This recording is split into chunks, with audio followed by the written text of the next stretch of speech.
What it do, gaming family? What's going on with you guys? It is your boys back at it once again. I am the Husky Hokage. Big Huss. And appreciate that. And as always, the man that is with me, my brother from another that can't be replaced by none other, is the notorious DUB, the dub, ladies and gentlemen. Thank you. Let's go. And we are Victory Road, a gaming podcast presented to you by the Blurred Syndicate. And today we have a very special guest with us. He is a gamer, streamer, gamer conversationalist. Like you know what I'm saying? Got to put that in there as well. TikToker. Please give it up for AfroFishOG, man. What's going on, Afro? Yeah, I'm all good here. I gotta say, I love that intro. The whole time I was like, okay. Appreciate it, man. We've been doing it for a minute. So your boy had to get us trying to get us right, trying to get it how I like it. So and the setup is nice, you know what I'm saying? So we appreciate that. So before we get going, you know what I'm saying, Afro, we want you to kind of talk your shit, man. Just tell everybody about you real quick and tell them where you can be found and all the other good stuff. All right. Yeah, so I'm AfroFishOG. I love video games. So I've been playing video games ever since I was super, super young. My first system was at Nintendo 64, but I had even before that there was like a little game you could have with like baseball. I remember back playing it when I was when I was a kid. Like you not supposed to throw the ball, but you can simulate throwing it, and then you can simulate batting and stuff. And I ever since then I've been hooked. Ever since then I've been hooked on them. So now you broke a TV doing that too, didn't you? Well, it was funny. My mom worked at a bar, and so we had it that day, and it broke that day. So like, but that's just kids being kids. And then my mom found out that you can have a Nintendo 64, so I don't have to move. And at that point, I was just locked in. So been doing, I've been gaming for a long time. I'm on TikTok and Twitch a lot, all with the same name. YouTube as well. I do YouTube videos. It's just kind of rare, but I will do a YouTube video once in a while, especially if people are talking crazy. So, yeah. Hey. I already got my first question. All right. I feel like this is going to be more gaming centric interview, but I have to ask: are you aware of the gospel according to Attack on Titan? The gospel according to Attack on Titan. I have you. If that is the code for I have seen Attack on Titan, then yes. Okay. How do you feel about Attack on Titan? I love Attack on Titan. Okay. We're friends. We're besties. No issues with me. No issues with me. No, it was absolutely. I thought it was a great anime, great series, voiced super well. I've seen subbed and dubbed because sometimes I like to go back just to see if like the voices click or not. They actually doing the dub. I'm not a big dub watcher, but I had to watch the dub with my mom. So I like that. Speaking of, I'm going to the symphony today too. Attack on Titan Symphony. Hey. So I'm gonna be in that bitch screaming and hollering. Well, if you're not up there screaming "My Soldier's Rage," then Bruh, I listen to that when I'm in the gym. Oh yeah, like because I feel like I've gotten weaker over the years because I don't lift as heavy no more. So like I used to start off lifting 225. That used to be my base, just kind of show out. But now I'd be like, man, I might get this 225. 5 times across 3 sets. You feel me? I don't get it like I used to. I don't know if I can even get 225 to be honest. I think like I started lifting weights again just because like I was diabetic and I brought that back into like the pre-diabetic ranges. Now I'm trying to like hopefully boom gone. Yeah. And so that's why I lift now too. And try intermittent fasting. That helps with your I feel like if I remember right, it helps with your A1C and like your glucose levels and stuff. Which one is that? Intermittent fasting. Okay. Yeah, I'll definitely go and do that because and it's easier than fasting because fasting would be whooping your ass that sun up, sundown shit. Good 12 o'clock, got that 8-hour window. You kind of stick to it because and it also helps with high blood pressure too. Okay, yeah, I'll definitely give that a shot. I need to.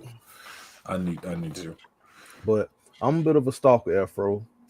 So, like I said, I don't be on TikTok, but I tend to stalk TikToks. You feel me? Yeah.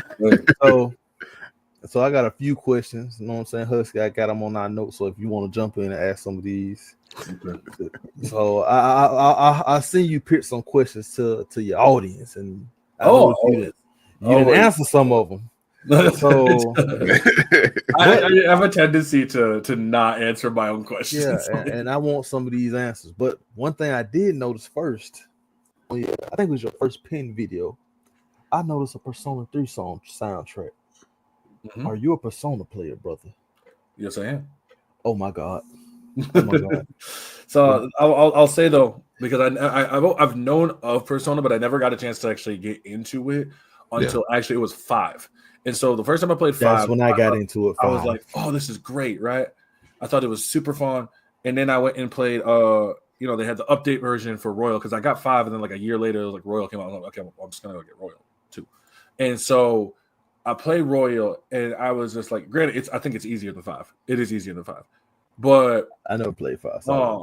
Yeah, the base 5. A lot of it comes down really. If you really want to like overpower the hell out of it, it's so much easier to do it in Royal. So basically what you would do is you get Ryuji, the character of Ryuji, up to level 7 in his confidant. So there's an ability called overkill. So like if you are above a certain like the enemies, you don't have to face them. You can just like when you're in the like the memento, like I just call it the ground area, you can just drive right through. That's what I was doing. Yeah, and if you just I would go to work because I was working taking care of like one resident on overnights. So like I would just sit there, I'd bring my PS4 in, and I would just sit there and do it like consistently.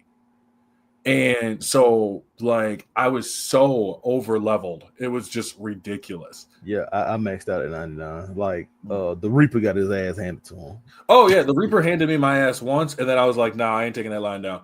Oh, so like, nah, he got me one time. I said, "Bitch, I'm coming back. I'll be back.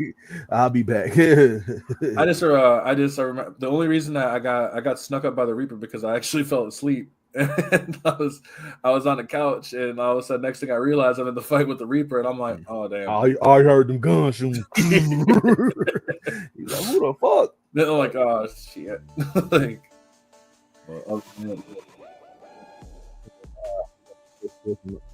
real question: who is your most despised character in all the video games? That's a good question. You had me thinking on this. I don't necessarily know off rip right now, but my mind goes back to Final Fantasy X. I'm thinking Seymour because he was just such a bitch ass nigga, fought him a million times. I'm thinking Seymour right now. It might change more and more I think about it, but Seymour was a bitch ass nigga. I was fighting him in the morning before I went to school. When I got home from practice. Right now it's Seymour. I don't think they make too many bitch ass niggas like Seymour no more. He tried to take you bitch on top of that. He just all around bitch ass. That's from Final Fantasy X, right? Yeah. Okay, because your crazy story is I actually never played a Final Fantasy until 13. Brother, you got to go back, brother. I don't want to go back no more though, because I'm like it's like so far ahead. This is how I felt. This is probably one of my like weirdest hot takes. I'll get to your question, but it's one of my weirdest hot takes. I don't really care for Knights of the Old Republic. And the reason why is let me finish. When you say Knights of the Old Republic, are we talking like it's like mercenary, or we're talking about like Star Trek? Because I know you're not talking we can't be talking about Star Wars. So the only reason why is because I didn't get like I didn't have an Xbox, right?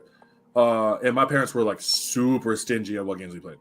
So because I didn't have an Xbox, didn't have anything like that, so I didn't get a chance to play during that era of playing games. So by the time I went back to it was only like last year. I was like, fine, I'll give it a shot. I'll try to see what it is. I was like, man, I respect it. I respect the story of it. I think like I can see why people love this, but I just cannot get through this gameplay right now. Like I didn't understand the gameplay either when I was playing it, to be honest, because it was this weird turn-based kind of live action thing. Like I'm hitting X and he swings one. Granted, like I said, I was like probably 8, so I didn't understand all the things that were going on. Right. So I didn't understand the gameplay. No, exactly. I'm not the type of person. I don't like to go in. I'm not going to go and just be like, "Oh, this game is trash," because I do think that if the common consensus of the game is that people absolutely love it, right? Yeah, and yeah. I am not going to be one to be like, "Oh, well, I played it and I didn't enjoy it," because guess what? A lot of people played it during that heyday.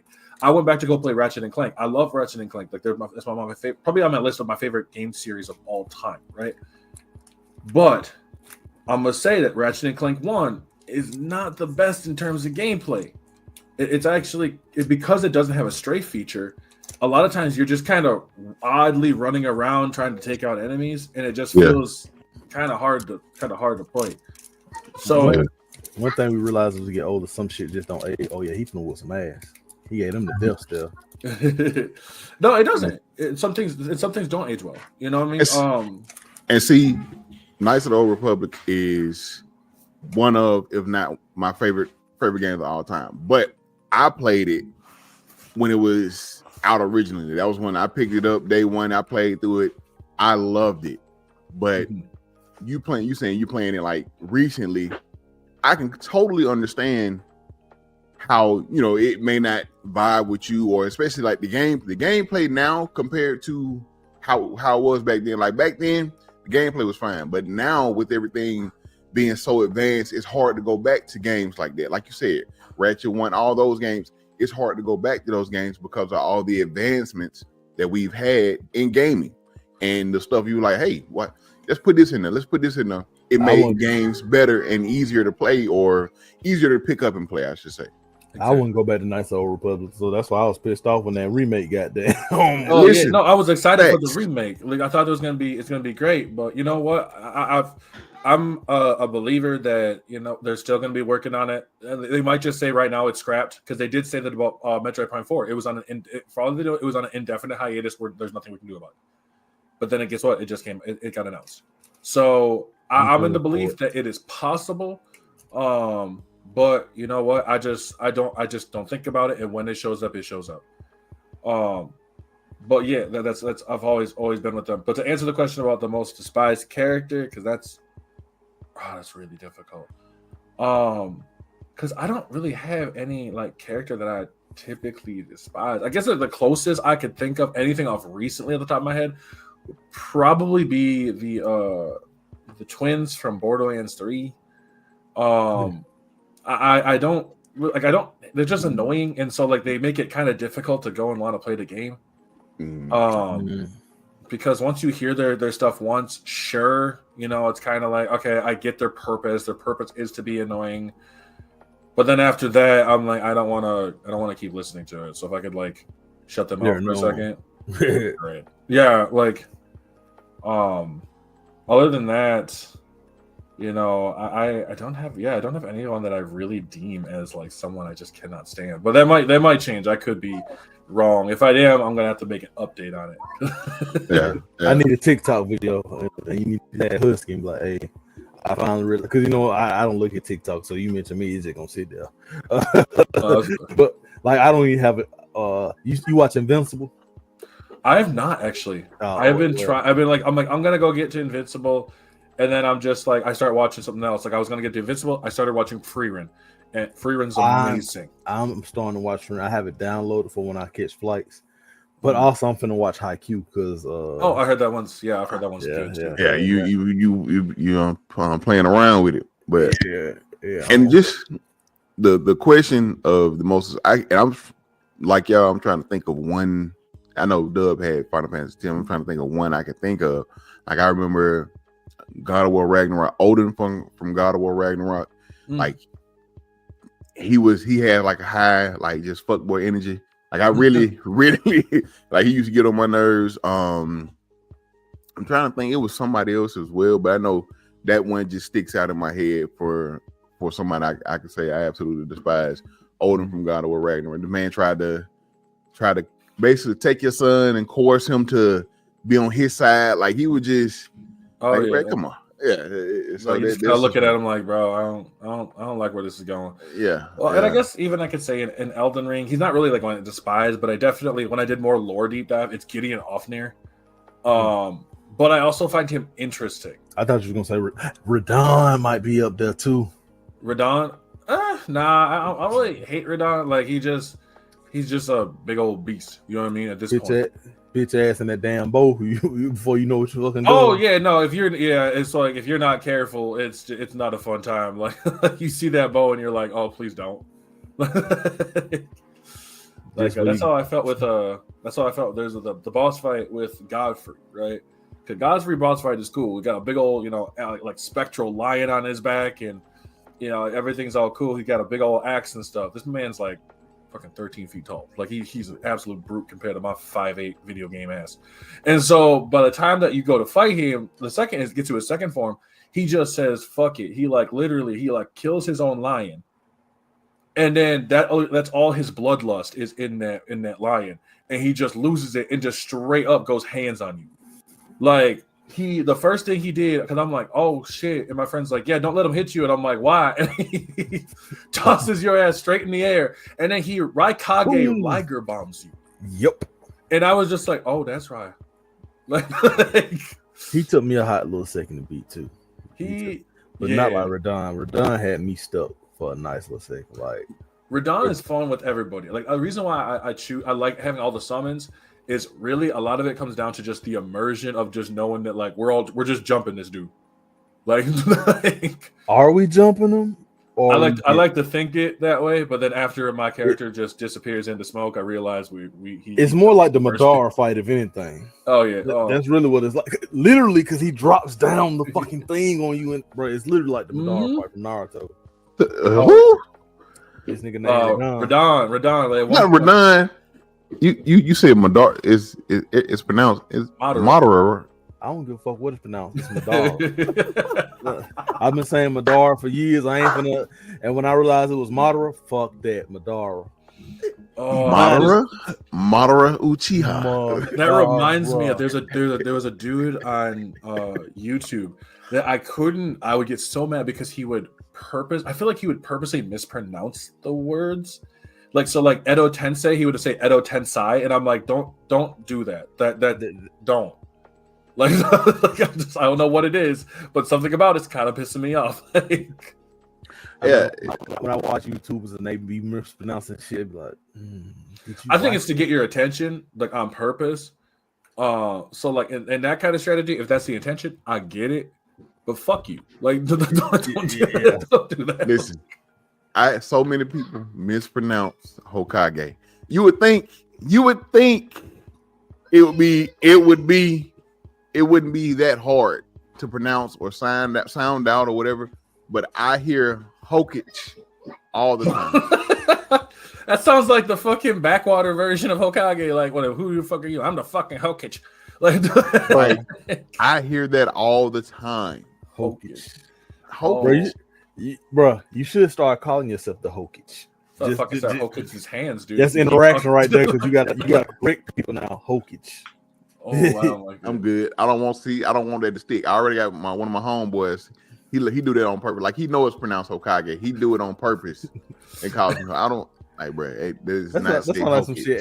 That sounds like something LVG would do. It ain't LVG, but I can see that. I can definitely see it. I don't know, man. That's just bothered. That's it.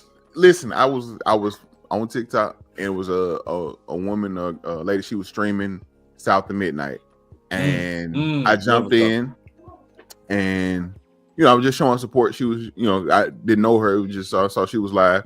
Jumped in for a few minutes, gave her a couple of likes or whatever. And just sat there, spoke, hey, how you doing, whatever. I'm like, hey, Husky Hokage. I gotta take those likes back. Like, listen, I'm about to leave. You need to leave. It's Hokage. Like it's like I have to break it down phonetically for folks. Like I have to put the whole, the K, and then I have to put it like it's spelled G, like gay. Like I have to do that for folks to put it to get them to understand it. You're gonna have to use the African dude. Why are you gay? this GE right here is gay. Why are you gay? Listen, I need to do something. You are gay. You are gay. No, I say just most people I tell people just call me Husky. No shame It's Husky, if yeah. you are. If you're into that. No shame. But just call me Husky. The big Husky, that works just fine. So it sounds like a straight up trauma at this point. Like it's I want to call Hokage again. Listen, it's so I was like, bro, how do y'all get Hokage from that? Like it just I be in amazement. Like Hokage? Because if it was Hokage, it would be a C. Because Hulk is like that Hocus, HOC, like Hocus Pocus. Hocus Pocus. You know what I'm saying? So the Hokage will be HOCAGE. I don't know. It's the education system, man. Like, and that's why you're trying to disband it right now. Yeah, right. Like, hey, don't go too far into that. Get your ass put up in one of them goddamn executive orders. Watch your mouth now. But yeah. So after I know you mentioned, you said your mom got you 64 was one of your first systems and everything. What was your first game you remember playing on the 64? Besides the baseball. Damn. Okay. The first one that I really remember before it came out. It's probably the Legend of the Ocarina of Time. Yeah, that's the first one that I really remember. A lot of it was because we'd watch. But my parents were like super. Like I said, when they were saying it was super stingy, it was like when they were a kid, it was like 20 minutes of video game a day. Which for like a kid, 20 minutes is that's plenty of time for them for like one like a gaming session or something like that. Sure, why not? As an adult, fuck, okay, like but I will say the reason why is because my mom would also play like the Legend of Zelda and stuff like that. And so she wanted your ass off the game. So we would all sit there and watch it, and we would. So it was all it was super cool. And that sounds dope. Though. That sounds dope. Yeah, my dad was not much of a gamer. He wasn't much of he was like a big old outdoorsman, or always work or something like that. But my mom at least would attempt to go and play them, which I highly appreciated. It also made like the Legend of Zelda was not only like revolutionary for me just because of obviously a fantastic system. It also gave me my very first monster that scared the fuck out of me, which was the Wall Masters. From the Legend of Zelda, like all the series, like pretty much any series that has it. Like as soon as I walk into a room, and I know a couple people said Navi was one of their hated characters, but I would be like, you'd be like, watch for the shadows of monsters that hang from the ceiling. In the back of my head, I'm like, what? Like the fuck you mean they're hanging from the ceiling? And so like you walk in the room and you hear this like sound, right? And the little circles like right underneath you, and I'm like, I don't like this. I don't like this at all. Like, no. What the fuck? So I run, and it drops, and I'm like, oh fuck no. Like, hell no. I would rather, meet one of the Redeads in person than have to go deal with the fucking Wall Master. Like, nah, fuck that shit.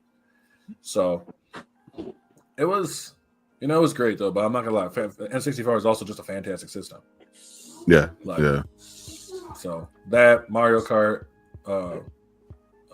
Smash Bros. I'll say straight up. I used to never be able to beat my youngest brother in Smash Bros. Don't know what it was. Apparently, I was just stupid. It's like being the oldest sibling and not being able to beat the youngest brother felt like the disrespect I had for. Oh man, the black sheep. It was terrible, terrible. I fucked around and beat him in Dragon Ball Z. I forgot which one it was when we were younger. Boy, you couldn't tell me shit.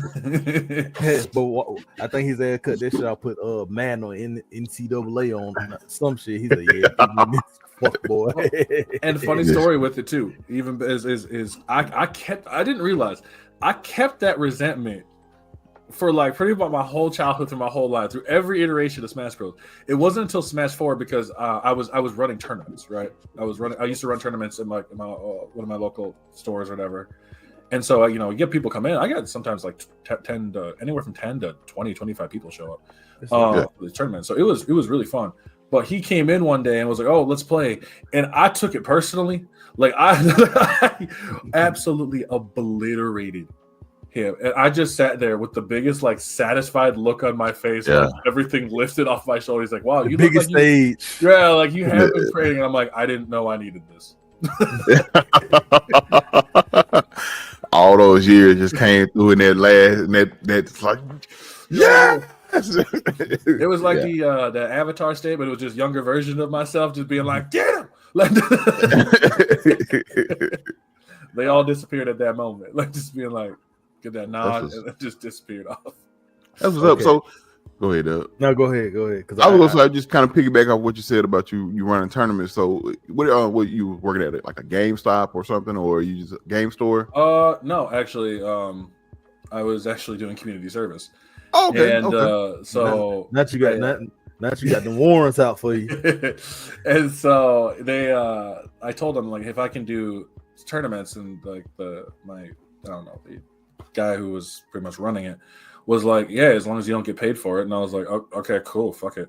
So then I would just start setting up Smash Bros tournaments, got people to come in and start watching and wanting to play. You know, a lot of times it was nice too because it was a very family setting. So like we get a lot of families come in, kids would want to come and play, and like, sure, let's do tournaments, you know. And I mean, granted, I would get, you know, some. I remember it was so cool. Like you get like some of these young kids coming in, they'd be all excited, and you know, and it was just a naturally a really good experience. And you know, one of my goals is to try to get that back up and running again. Like I'm stopped because like I moved, you know, obviously I've had a lot of life experience got, you know, dropped in the way, but I would love to get that set up again because I think honestly it was just the fact of seeing how excited a lot of those kids were to like have this happen was something that I just, you know, it was amazing. Yeah, that's dope. That's dope. Go ahead, Doug. I had a 2-part question because the second question kind of just developed out of nowhere from personal trauma. The first question is, do you prefer single player or multiplayer? And then after that, I want you to answer, who is your most despised video game protagonist? Okay. Do I prefer single or multi? Like I like at this age, because I heard you say different phases of life. Yeah. Well, as he has been doing his research. I would say single player, definitely now. But if I had to say multiplayer, I would say cooperative multiplayer. Okay. I prefer like Borderlands. I prefer, you know, obviously Elden Ring with this cooperative. Once I do get to play Monster Hunter Wilds, I know I'm probably gonna prefer that as well. Come join us. Whenever I get a chance to pick it up, I probably will. So I think overall, yeah, I would probably say the cooperative multiplayer, but overall single player would be what I typically prefer. And they're just fun. I'm not gonna lie, like single player fun. I get to play at my own pace. Usually I can pause it. Like, you know, I mean, we all know life gets in the way sometimes, and if you can't pause the game, you're just like, listen.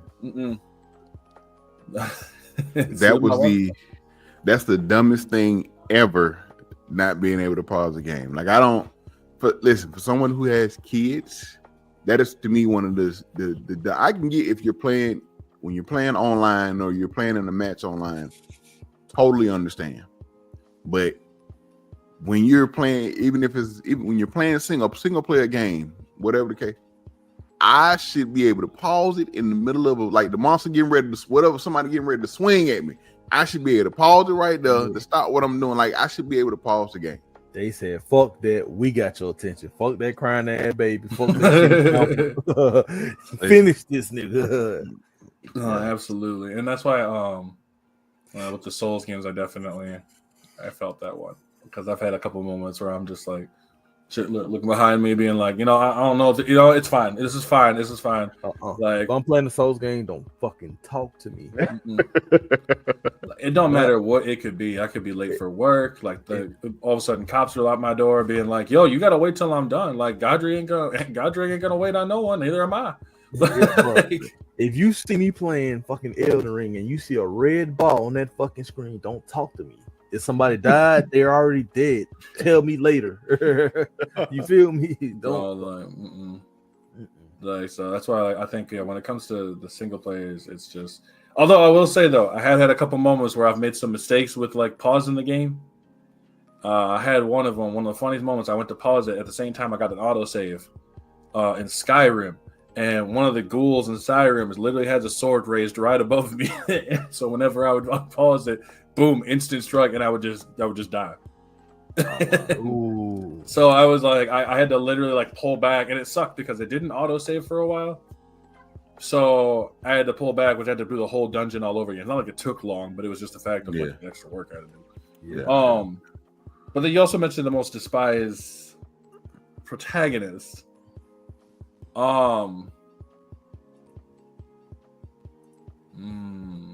This is gonna sound. It's actually gonna be Ratchet. Really? From Ratchet and Clank 1. Now continuing on, no, but Ratchet and Clank 1 is kind of annoying. I get it, he's kind of this backwater character. He doesn't have much life experience outside of the world and stuff, but he becomes a real douche to Clank.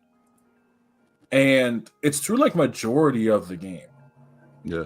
Like, and so after a while, you're kind of like, dude, you're just really being harsh for just the sake of being harsh. For no reason, yeah. And so after all, I was like, okay, like I get it. He changes towards the end after he witnesses there was another planet actually that blows up. But until that time, I'm just like, after all, I was like, I don't even like listening to you. Like, you're just kind of a dick, and I'm like, I'm not gonna lie to you, this isn't fun. Yeah. And like I write myself, and that's the one thing that I noticed that I don't like. I can deal with characters that are unlikable, but there has to be some sort of like progression throughout that story, not just so sudden.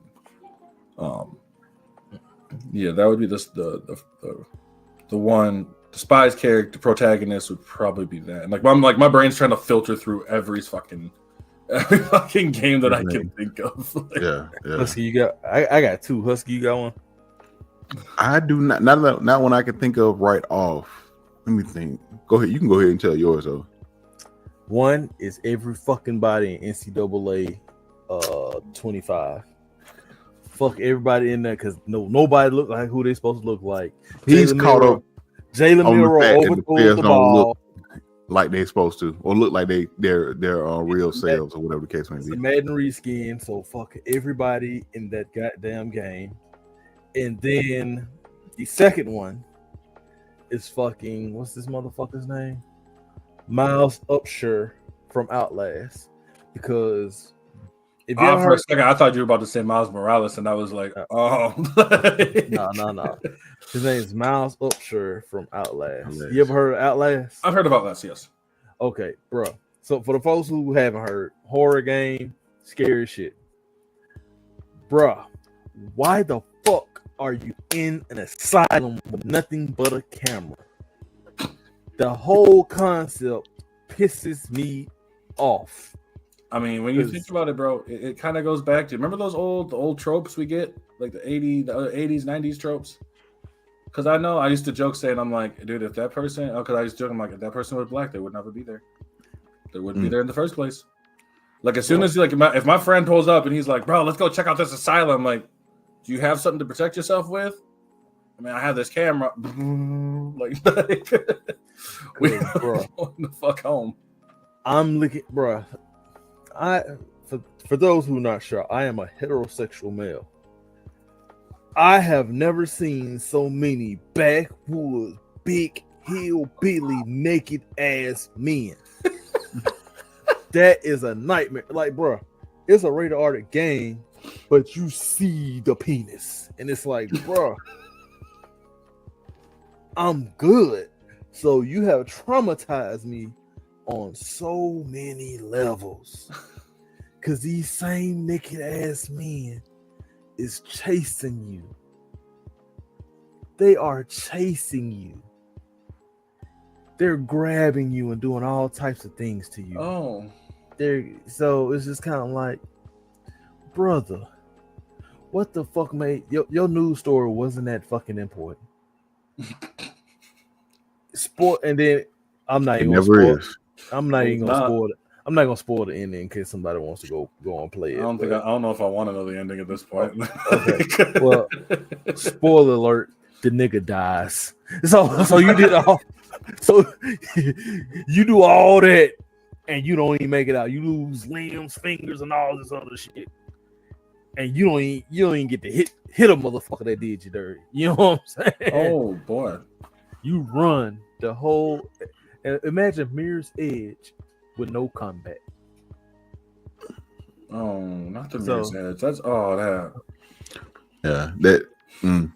So I was thinking, and one I can think of is, so I ain't gonna say I despise, but he really got on my nerves a lot in the game, man. And that was Jack from Immortals of Avium. Okay. So he, the game is actually a pretty fun game. It's basically I akin it or like it to it's a shooter. It's a first person shooter, but you're shooting magic. Like basically that's how I look at it as. And it was fun, but like just some of the stuff, some of the interactions with Jack and his dialogue with some of the people, I'm like, bro, like you just you really annoying. Just a little bit. But overall the game was good, but him is just a character that I found to be a little more annoying than I like as far as a main protagonist for me. That's understandable. I think it's, I feel like when they wrote him, they wanted him to be a little snarky, a little bit of a jokester, but it's just that he's not that. Yeah. So I can see what they were trying to do, but it didn't come out well. Mm-hmm. So yeah. No, I definitely understand that one. Yeah, I still have to finish it. I did find it fun though. I did think it was a fun game. Yeah, and see, I finished it. I think it was last year before last. Whatever. I know I finished it. It was last year. I think something like November. I think. Damn, it's April. Yeah, it is. Mm-hmm. Yeah, it is. Because I was like, you talking about some last year? It's almost mid-April already. Like that. Yeah, that's wild, dude. Like I'm not gonna lie. I feel like every day has been just flying by. Man, I'm gonna wake up, be shitting myself at 80. Don't get him started because he asked you about Attack on Titan. His one thing about Attack on Titan, he looks forward. I would say he looks forward to, but he's okay with. Like if he says if he ever gets dementia, he'll have the enjoyment of being able to watch Attack on Titan for the first time again. So no spoilers. I actually have nothing. I swear to God, I was just talking about that.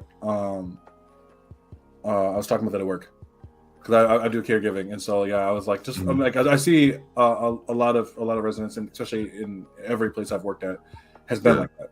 Where like they'll just sit there and they just keep watching it, and I'm like, it feels like the first time. And you know what? I'm not even mad. Yeah. Silver lining, brother. Silver lining. Yeah, you got to look at them. And it does ask that both the question though. Like, what video game if you guys could play the game for the first time in the year that it came out? Because I always feel like, and this is because it goes a lot with the Knights of the Old Republic thing. Because even though I played it for the first time, I don't get the same kick out of it that I would when that game came out in 2002. At that time, I was like 11. So that's my question to both of y'all. Do it has to be one game? Or can it be a series? I don't care. Metal Gear. Metal Gear. Because the storyline is so immersive and so well. It has loopholes here and there because it's so many years between each game. Right. But the storyline is so meticulously crafted and detailed. Like something you did in Metal Gear Solid 1 might show up in Metal Gear Solid 4, and you're like, oh shit. That's the nigga that got knocked out and shit himself. And he's a main character at the end of this one. You know what I'm saying? So it's just like little stuff like that. Or like somebody you killed in Metal Gear Solid 3, which is a prequel, pops up. Their offspring pops up in Metal Gear Solid 5. Or, you know what I'm saying? Or you see them as a kid in Metal Gear Solid 5. So it's just like that whole connectiveness to it is mind blowing. Because I remember like sending us some of the stuff on mine, like, oh shit, he a clone. Oh shit, he was a child soldier. Oh shit. You know what I'm saying? No, that's fair. I think it'll be Metal Gear. No. Maybe Baldur's Gate 3. Maybe Baldur's Gate. I don't know. Baldur's Gate did.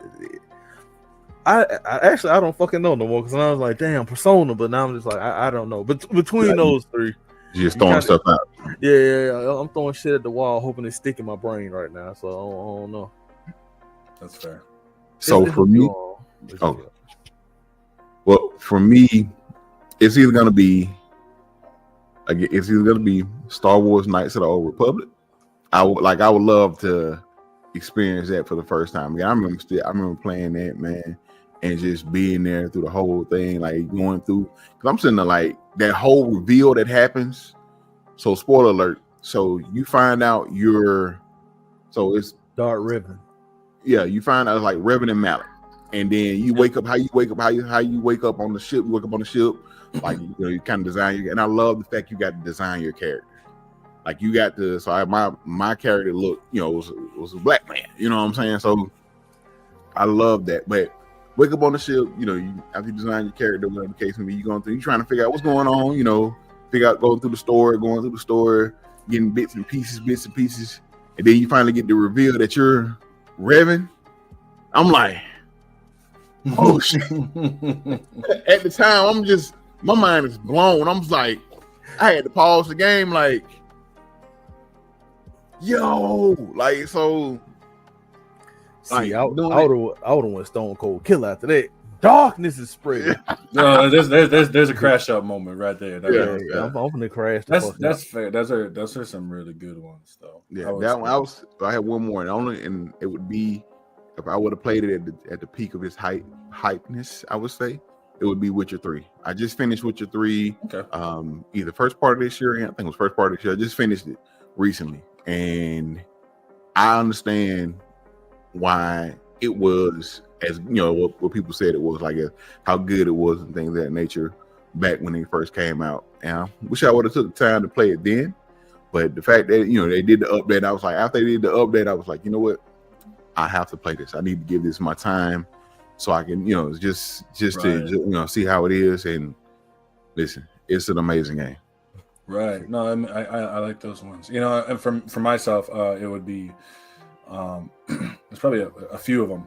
Obviously, but the first one I would put would be The Elder Scrolls 4 Oblivion, when that came out in 2005. To me, that was my first Elder Scrolls game, and so that was really like one of my first games I really got the chance to see on the 360. I remember that I was at like a friend's like birthday party and stuff like that, right? Mm-hmm. And everyone's all like crashed out except for me, and there's another guy who's not, and he's playing Oblivion. And I have no clue what it is. I'm just kind of just watching, right? Not really thinking much about it. So when I got a chance to play it for the first time, and you go through the sewer, create my character, going through the sewers, open it up, and like I can just see everything, and like the music behind it, it just had this sense of fantasy and just wonder that if I was like, I'm not gonna get that back, because it was just such a awe-inspiring moment. And that's why I was glad that people were able to experience with games like Elden Ring, with games like Skyrim, with games like The Witcher 3. And honestly, another one would probably, if I could play it at the age, like I just like mind wiped at the age that I was, it would probably go all the way back to Ocarina of Time. Absolutely amazing. Just in general, the game is fantastic. I guess if I had to say one more, I forgot one. That's Kingdom Hearts. The Kingdom Hearts, that opening cinematic didn't catch you. Like I don't stop playing games. Like I was like, that was amazing to me. I agree. I bought Kingdom Hearts a million times over and over. Like I bought Kingdom Hearts 1, 2 when they dropped on PlayStation 1. I bought Chain of Memories. I feel like they did some type of collection on the PS3. If not the PS3, they did it on the PS4. They did it on PS4. Yes. Okay, I bought it for the PS4, and then I bought, I think, another one for the PS5, maybe. Okay. Or I think because I remember buying them where it was like all of them. Yeah, they have like two big collections. They have like big collection sets, and then they have like one, two. I think it's like 1, 2 Recoded, Birth by Sleep, and 358 Days Over 2. And then the other one they had was like 2.5, 2.8, and something else. Maybe it was Chain of Memories. I don't remember. Yeah. But then after that, then they had 3, and I by the time I got the 3, I was like, okay, this is so cool. So yeah, I like 2 better than 3, but I just feel like the story was confusing in 3 because. That's fair. I felt my biggest problem with 3 was the fact that it's like kind of this weird narrative sense to game sense. They kept telling me that my character is kind of weak, and I'm just like, I'm still bodying everything that comes near me.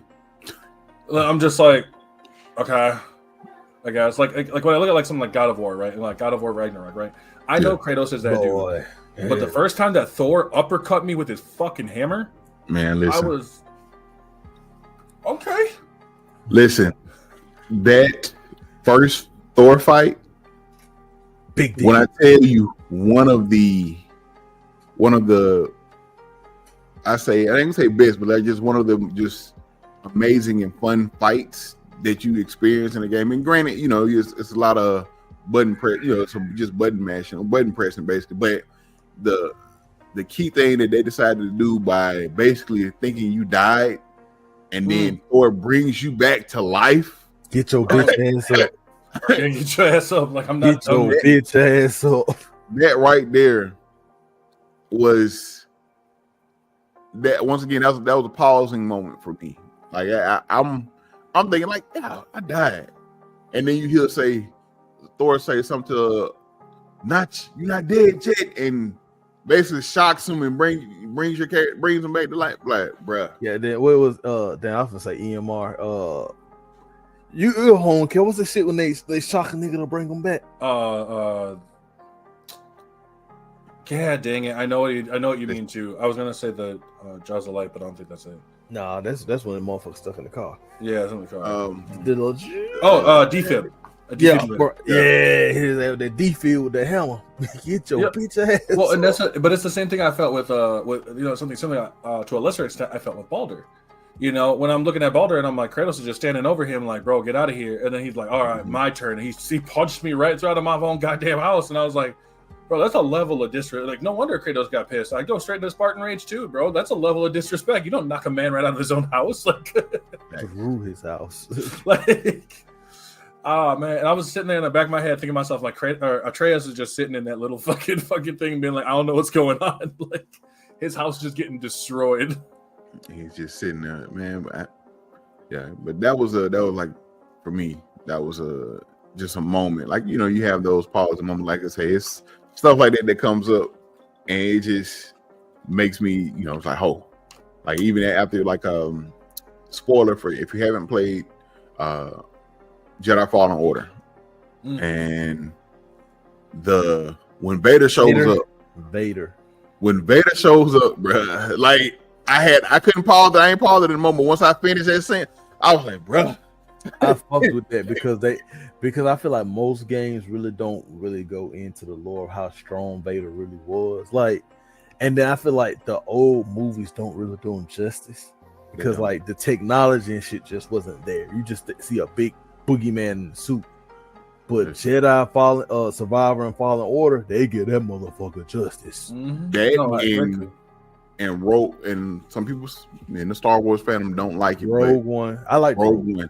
I thought Rogue One was like, and you know, I liked it. I think, because I think both cases in Rogue One and I think in Fallen Order do a good job of turning Vader into a horror figure.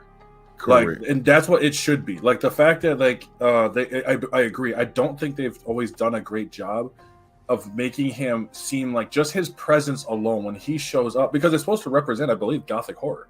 So like it's you know when he sure shows up and you're just like, oh yeah, I'm screwed, bro. Like this is like I'm just taking an L. Like I will straight up just lightsaber myself.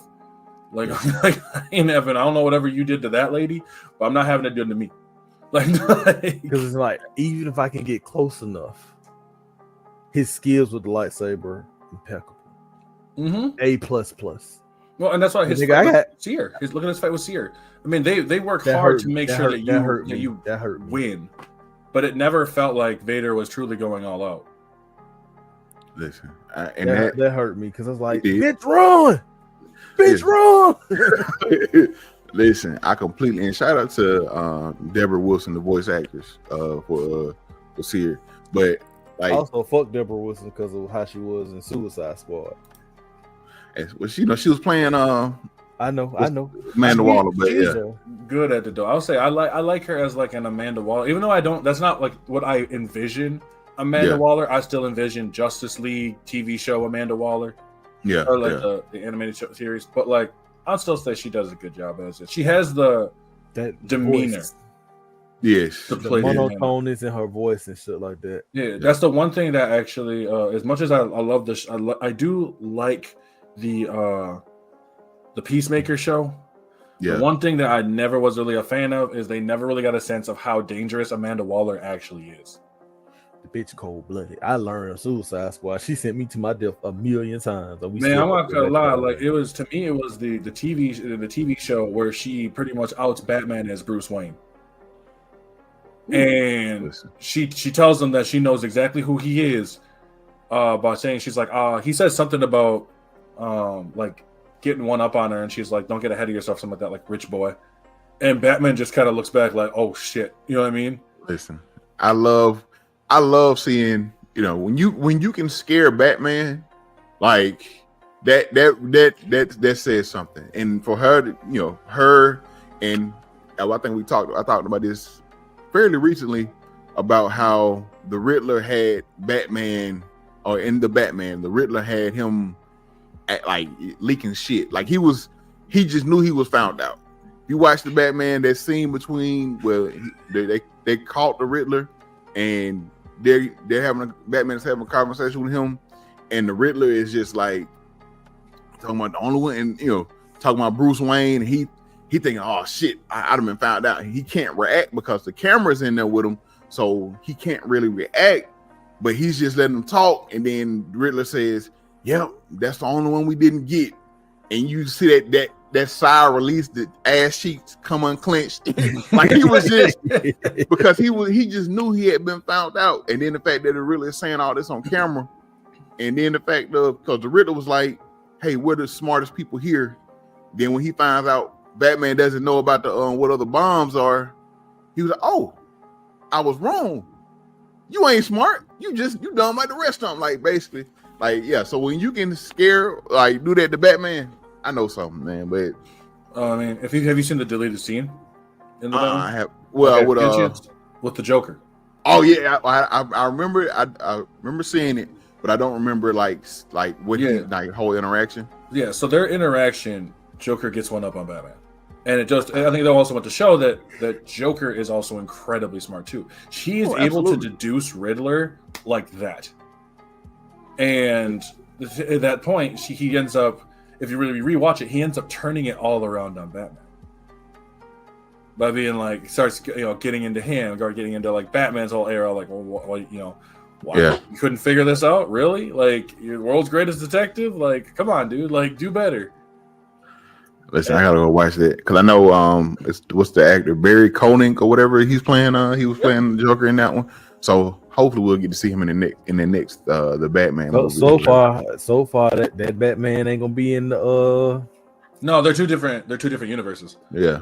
So my homeboy says he thinks they're gonna get them together, but the director of Batman wants to see what the cast feel like and what the Superman film does before he attaches his Batman to that. I think with too many Batmans, because it's gonna lose traction anyway. That to me, I find that idiotic.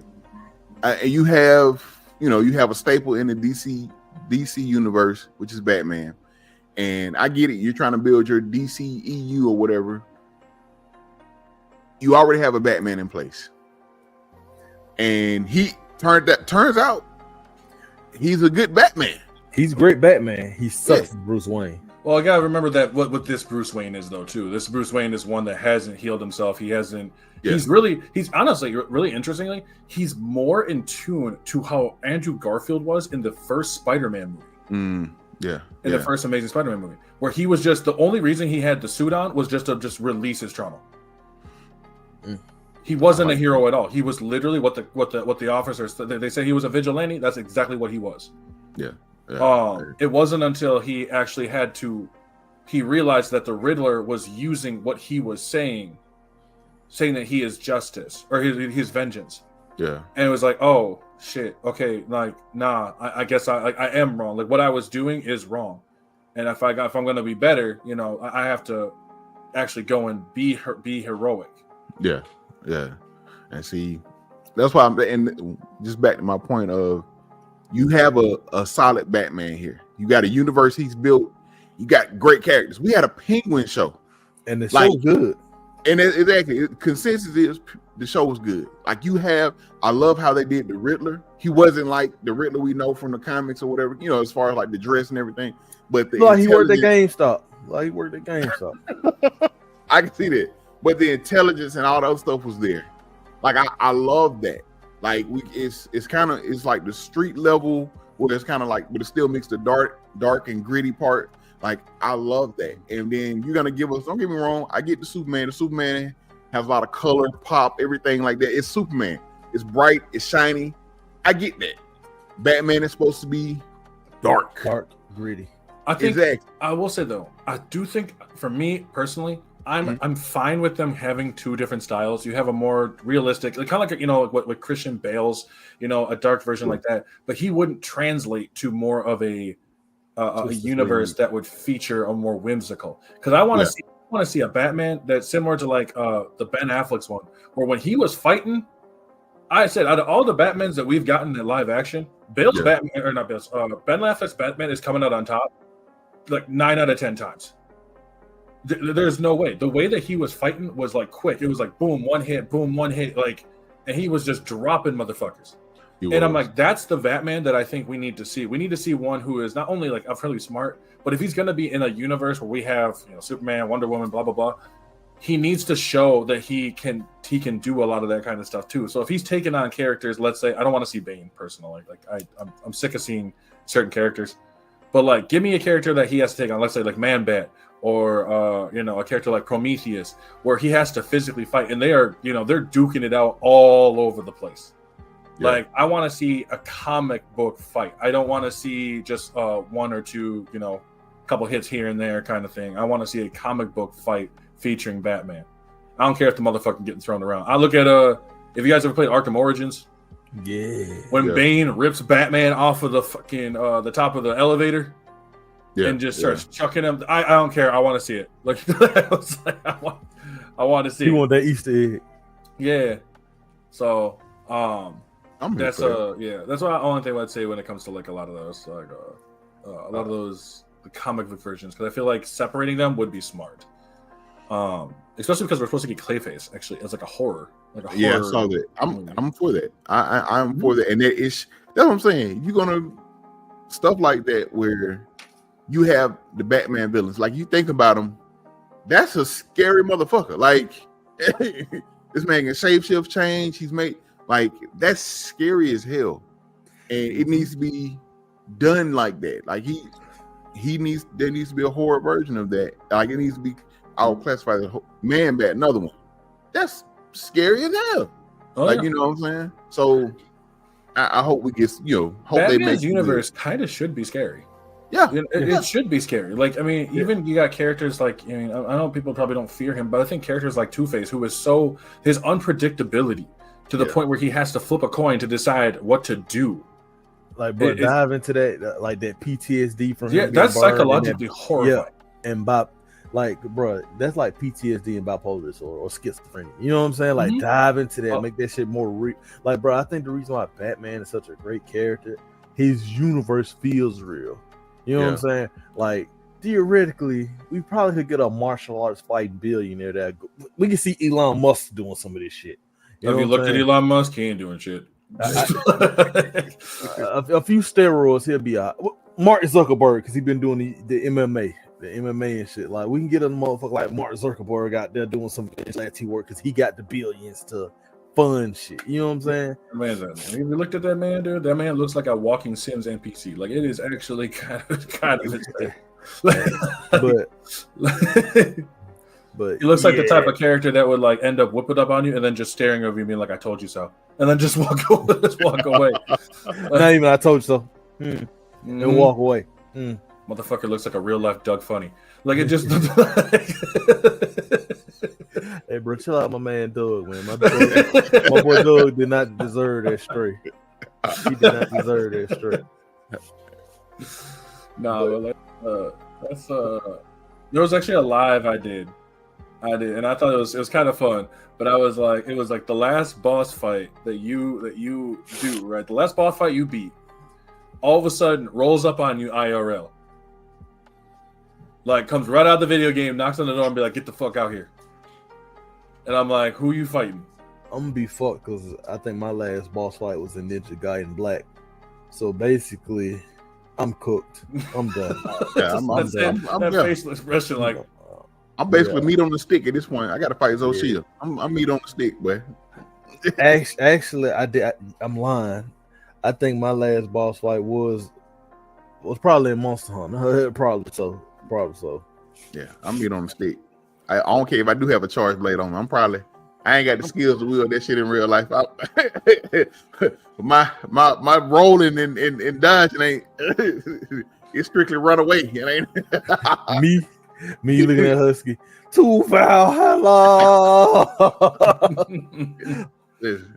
That's what I was talking with when I had the live up. I had someone that was mentioning like, well, I would just run back and go grab. I think it was one of his weapons, one of his guns or whatever. And I'm like, bro, didn't you say that your villain would have been Radon? I'm like, the fuck you think that man can manipulate gravity? Like I was like, what the fuck your little bitch ass bullet gonna do? Like you gotta walk up and be like, I'm gonna hit you with this, and then you're gonna be like, nigga. Okay. He gonna hit your ass with that bow and arrow. I don't think he's gonna do it. He's just gonna kick him. Like he's just gonna kick him, and that's it. Like your house is gone. Like nigga, he gonna be like, and that's the one thing motherfucker right there. And this is the one thing I wanted. I did that on purpose in there on purpose just to show. I was like, some of you motherfuckers are way too confident. Like I was like, you're riding way too high on yourselves, bro. If my last boss fight was somebody from wrestling, I'm still losing. I'm losing the Rhea Ripley. This motherfucker is trained. Bianca Belair. I'm not gonna lie. Like I knew a dude that was at the time. This is years ago, but at the time he beat Roman Reigns, and I was like, "The fuck you talking?" He's like, "Well, the wrestling is fake." I'm like, "Yeah, but bro, those muscles are real." Like I ain't. And see what people don't get. The storylines are supposed predetermined. Mm-hmm. Storylines, outcomes, those are but those moves and the fact that these people are trained and know what the hell, that is completely 100% real. Them bruises on the back, that's real blood. Yeah. I just know better. Like if I walk up and I see, fucking Brock Lesnar and he's just like staring at me like hardcore, like you best believe him, be like, nope. See him bouncing, doing a little bounce like you. Right, yeah, just like walking through like, no, I'm not. Hulk Hogan can barely walk at this point in his life. I feel like I could take Hulk Hogan. I got a personal vendetta against Hulk Hogan. Listen, I'll fight Hulk Hogan. Come on, I'll fight Hulk Hogan. Like I'll jump Hulk Hogan. Like I'll jump Hulk Hogan, but nah. Like the rest of them, nah. Like I'm not fighting Rhea Ripley. I ain't fighting, like I said, Roman Reigns. I ain't fighting Seth Rollins. I ain't fighting pretty much any of them because I know my own look. Stink face from Rhea Ripley. I take a stink face. Listen, I'm wrestling Nia Jax, but we about to. I'll take that. We go. Yeah, I'll try that. Let's go. I should be mad. Yeah, I'll take a stink face from Rhea Ripley. Otherwise, no. I ain't got that dog in me enough to go take that ass open. Like I'm like I know what humbleness looks like, and I know what they have to do. Oh, I got that dog in me to get that ass whooped now. like I said, long as she's soft, I don't care. But if she got hands hard like a man or something, don't touch me. Well, and that's why I was kind of joking about when it comes to like the characters have players have a main character syndrome, and that's why you see a lot of them like in multiplayer when they start getting super mad. I'm like, yeah, because these guys if they're used to playing single players or something like that, and then they transition to multiplayer, and they're like, why aren't they catering to me? Why am I bad? And I'm like, well, because you suck, bro. Like, well, you thought you were good. Like, you know what I mean? Like, I thought that when I was playing, I played Elden Ring on the PvP, right?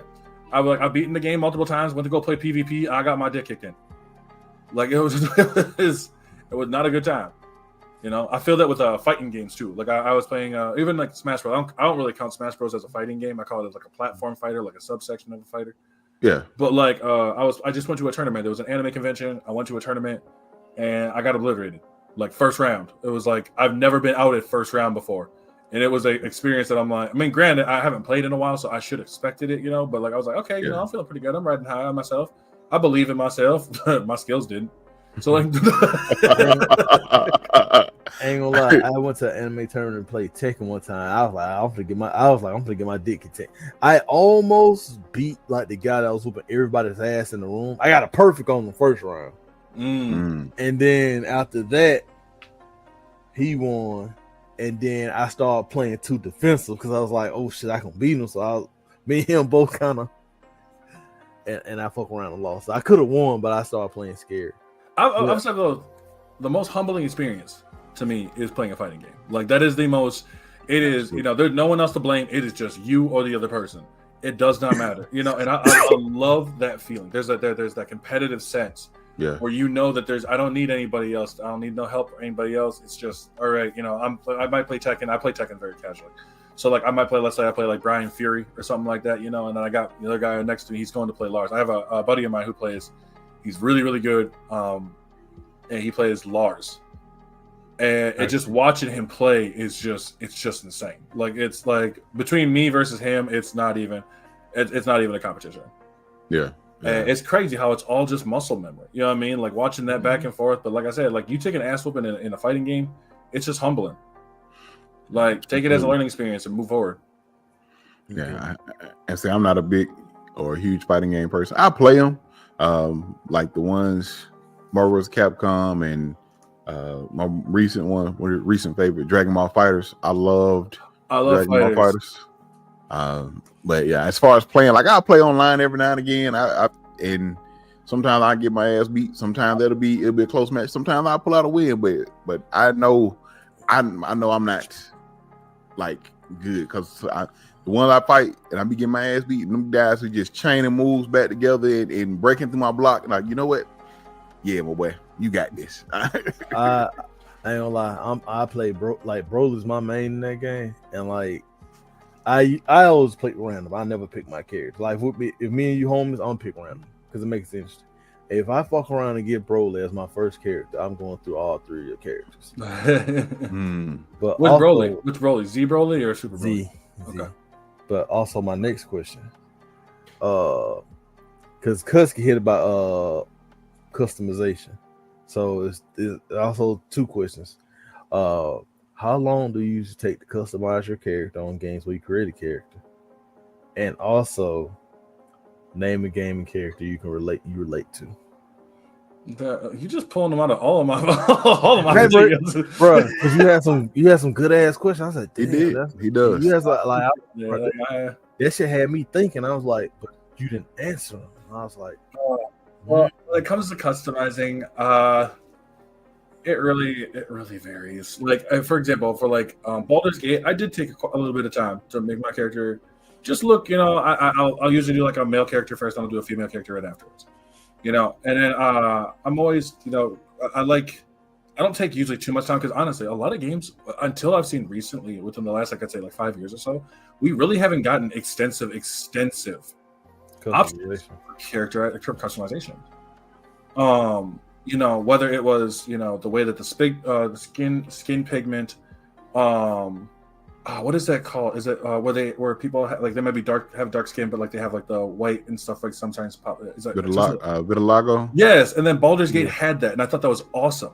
Yeah, we're getting those, and I think that's awesome. I think that's great that that's becoming a thing. Also, do the two different eye colors and shit. Yep, yeah, heterochromatic. I think that's all. I always do heterochromatic eyes.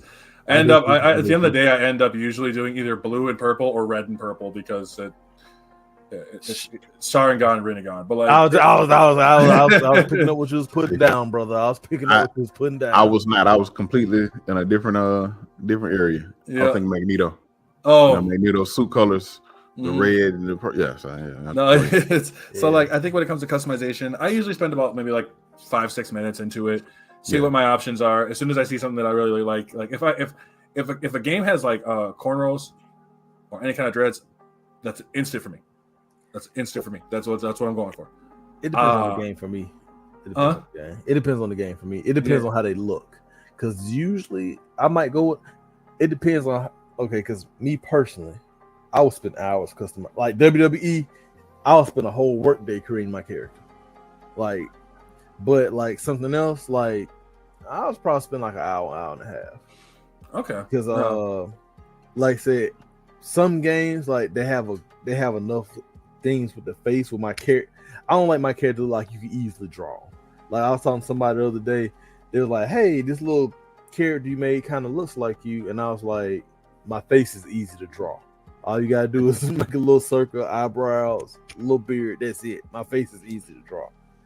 But if I'm customizing something, if my face is detailed enough and distinct enough, and the beard and everything looks good, then I might go bald head. But then I don't got like a good beard selection, I might do like the white dreads or like something like that. Mm-hmm. You know what I'm saying? Oh, the character. It's gonna have to always be something like white. Like it's gonna have to have like white hair or something like that. Because I'm like, if my character is supposed to be like the Dragonborn, I'm supposed to be look like a badass. I want my character to look like a badass. Exactly. Yeah. Like or at least have white streaks or something like that. Mm-hmm. You know what I'm saying? Yeah. Or silver rather. Yep. I gotta look like I know what I'm doing. But when it comes to the customization, yeah, it's usually only like 5 to 6 minutes. I find stuff that I like think I really want. If it's really extensive, it will.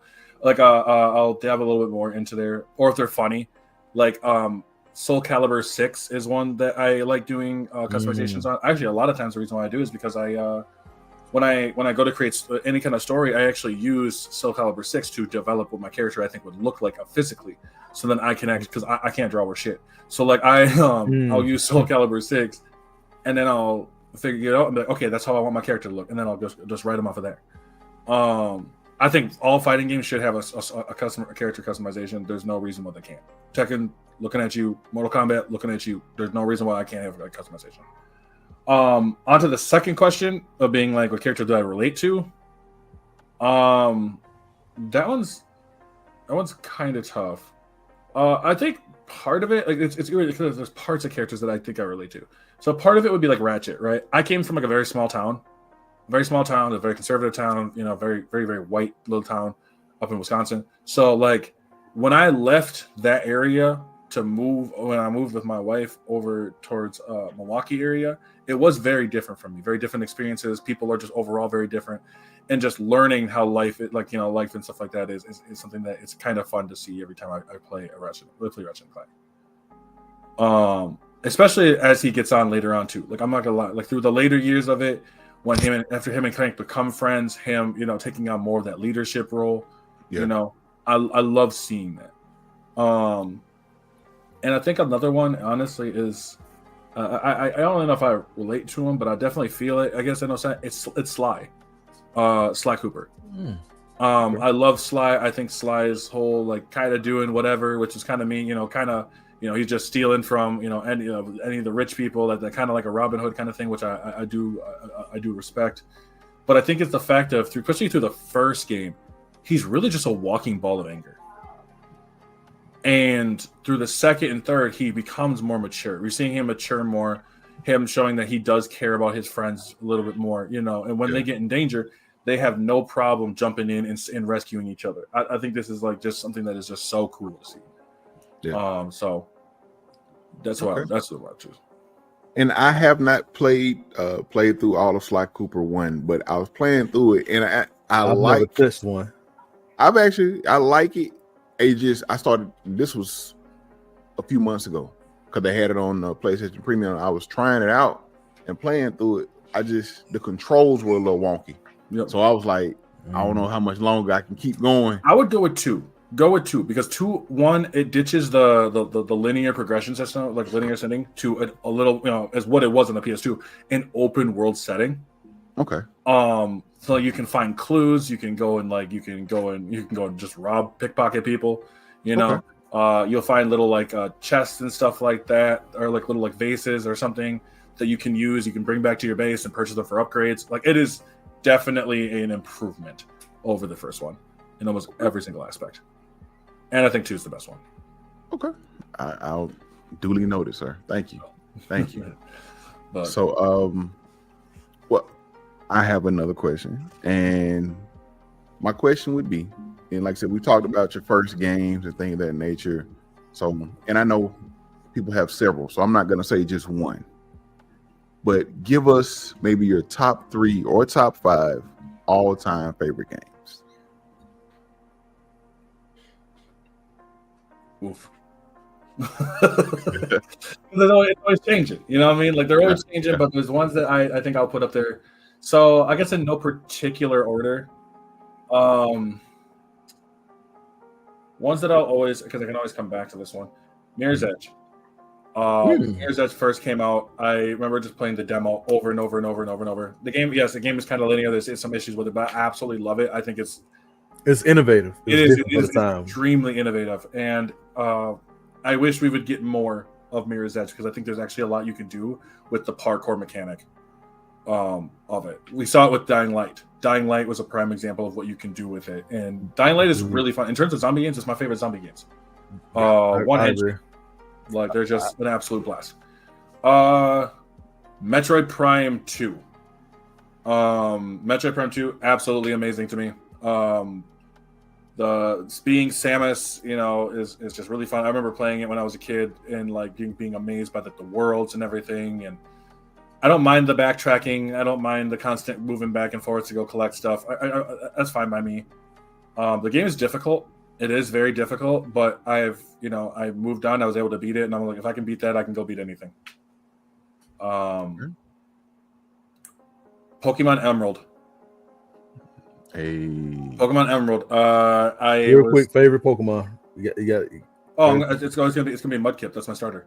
Okay. I went through a whole playthrough with I guess eventually it was Swampert and Gengar. Gengar scared the shit out of me because I was just like the back of my head would always think that like if I had to open my closet and I saw a Gengar in there, like I'm about to become a ghost Pokemon as well. I'm gonna say, come on. What the young folks say? Twin, come on, twin. We finna hit the town. It was just that shit scared the hell out of me. But I would say that it was a Swampert, a Swellow, and a Gardevoir, and I went through the whole game, which is all three of them. And it was fun. It was super fun.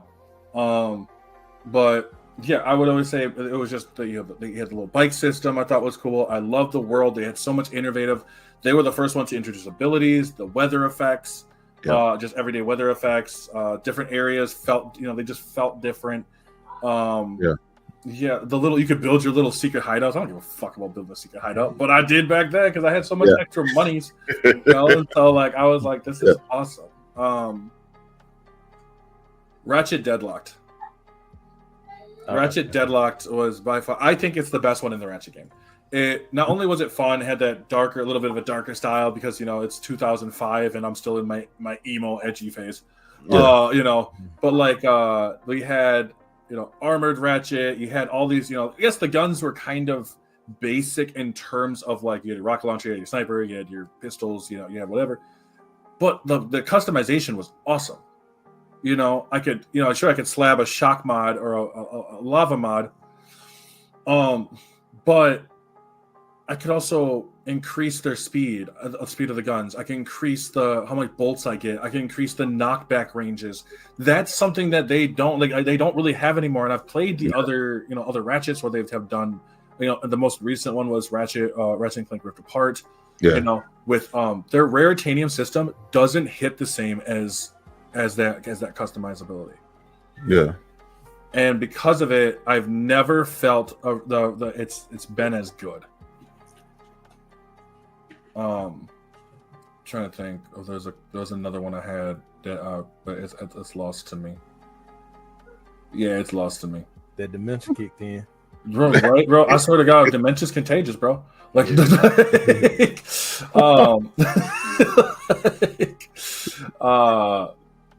but no, like those are some of the big ones I would definitely say. Persona 5 is definitely up there on there too. Okay. Fantastic game. Story's amazing. Fighting's good. The music is what really drew me in. A1. The music's what drew me in. This is actually why, if I had to go based off of music alone, though, the newest game that I've been playing that's up there is South of Midnight. South of Midnight's music is something I have never heard before because I'm not from that region. So like, I because I've never heard it, I'm listening to it for the first time, and I'm like, dude, I am hooked. Yeah, that's what everybody else has been. That's what a lot of people have been saying. Like, if they don't talk about anything else outside of, like, of course the story is really good, but if they don't talk about anything else, it's the music. People talk about how good the music. I've seen a few people say the music was okay, but everybody else, the majority is the music is like chef's kiss. Like the music is really good. Well, those people apparently don't like good music. So like, so I'm just saying, I'm just throwing it out there. Yeah. But yeah, I think I would say the music is definitely the best part. Yeah, that's what's up. 100%. Well, we have been going for a minute here, man. So we not gonna keep you much longer. We'll get ready to wrap this up. But before we do, just we'll give you another moment to kind of just talk your shit. Same thing, tell everybody where they can find you, all that good stuff, man. So you go right ahead, sir, and you have the floor. Absolutely. Well, I appreciate you guys having me on as always. I love being out here. I think this is so much fun.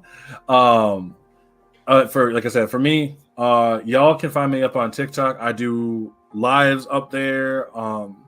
Absolutely. Usually in the mornings. Sometimes I will in the afternoons, but usually you'll catch me in the mornings. Just every like an hour for like an hour or two.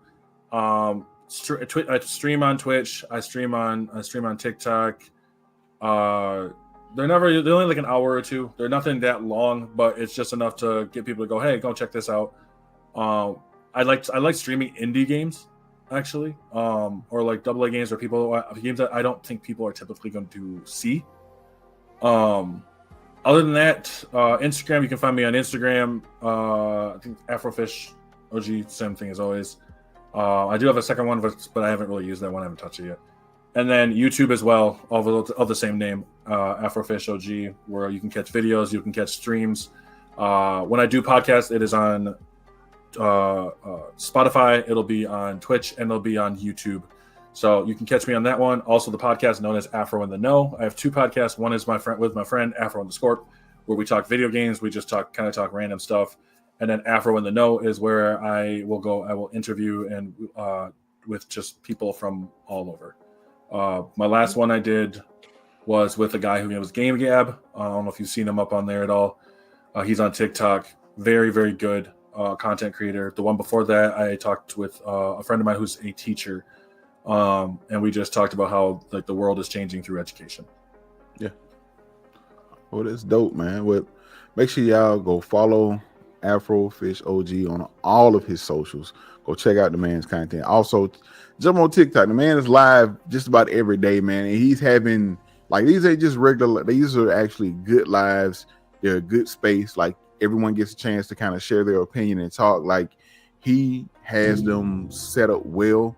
Like check him out, man. Like I said, there's always a good conversation with what he has going on, man. And like I said, I most time I'm at work, but I'll just pop in just to speak and just to hear kind of what's going on, drop my opinion in the comments, and then dip out. But like it's really good. Go check him out on TikTok as well, man. I do have a really fun one though. So if you get a chance to come to this one, so the question's going to be, which video game character fumbled the bag the hardest? Oh, okay. Okay. I don't have to think on that one. I'll be ready for it when you do that one. Fumble the bag as far as getting a girl, or fumble the bag as far as saving the day? I mean, I can do both, but I could do two separate ones in terms of like getting the girl, and the other one be fumbling the bag just in case of saving the day. Okay. So what you got though? I know you thinking like, you yeah, I got to think on that one too.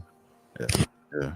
Right. Well, we're gonna get ready to wrap this up here, man. So thank you. But Afro, want to say we appreciate your time, appreciate you stopping through, man. We really enjoyed it. Like I said, try to, like I said, to be as conversation as possible, man. Here, and you are more than welcome to come back. We do an end of the year show, kind of a big show where we bring kind of all our guests back, or maybe not all, but most are, invite people to come back, and we just get on here and we talk about the year in gaming. We talk about what went on that year, maybe talk about the Game Awards, things of that nature. It's usually in December, right at maybe after Christmas, before New Year's. So, but yeah, I'll let you know if you're free, you can definitely join us, man. But absolutely, I'd appreciate that. Awesome. Well, for the dub or for the notorious DUB, I am the Husky Hokage, man. Once again, go follow AfroFish, man. Make sure y'all tune in. We appreciate everybody that stopped by and check this out. But as always, y'all be great. We out. Peace.